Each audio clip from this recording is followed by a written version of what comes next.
Hello there, and welcome once again to this episode of Society 360 as we continue to delve into urban farming and its numerous and wonderful benefits. Indeed, this is my benefits from my urban farming from my backyard garden.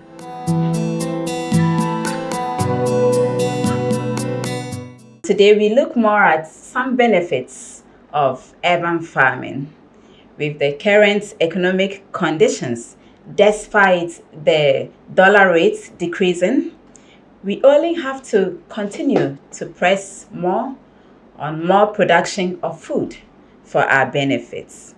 For instance, those engaged in urban farming do it personally for their personal consumption or supply to restaurants, hotels, supermarkets, and so on and so forth. They do this to make ends meet as well as improve their livelihoods. A host of crops can be grown. They include vegetables, fruits, herbs, animal rearing, sheep, goats, and even cattle, who some people engage nomads in the city to take care of the cows for them. There are a lot of techniques also involved in urban farming, but we'll take a look at a few. The first one is our normal traditional soil-based. I love to work with loamy soil. When it rains and you work with the sun, the soil, and all that, it's really wonderful. So the first traditional soil-based gardening is a first choice for many people. Then we have the vertical farming, then hydroponics, which is a growing in water. That is, you don't need soil at all. What you need is your water and the nutrients, the solution, nutrients, and then you grow in the water. Then aquaponics involves combining both fish and plants cultivation. Once again, at Accra, Ghana, farmers are taught how to prepare the soil correctly.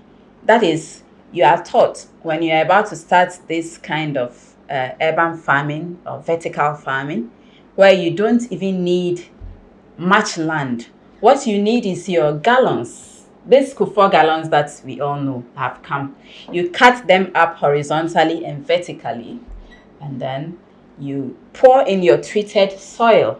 The soil is treated such that you put it in a pan and put it on fire, and then you stir as in you are frying our normal gari. And then when the sun is hot, you put it down to cool.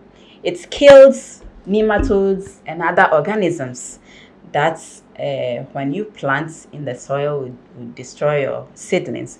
So this soil is poured into these gallons, and then you can do your cropping or plantation in them without much land use. Again, how to make affordable manure right from the items you find in your kitchen.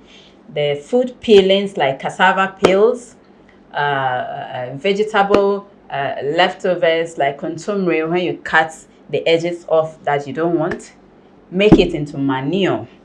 And then leftover foods, nothing is made to go waste.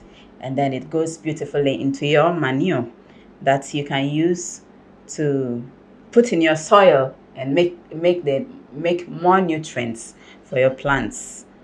We all know that our local languages are rich with sayings that help us through life.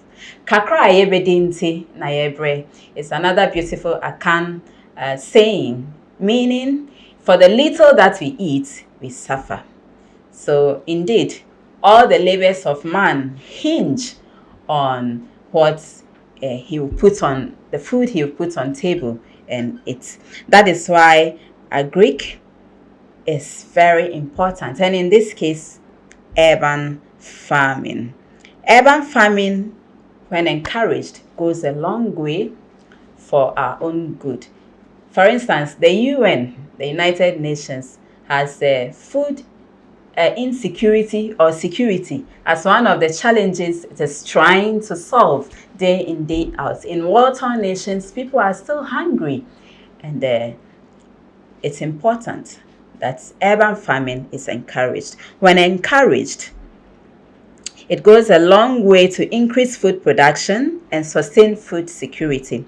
Among other benefits, urban farming provides access to fresh and healthy food for families and communities, foster community engagements, and create green spaces. It can also help to reduce urban heat and decrease carbon dioxide effects from exhaust pipes of the so many vehicles that we have in the city.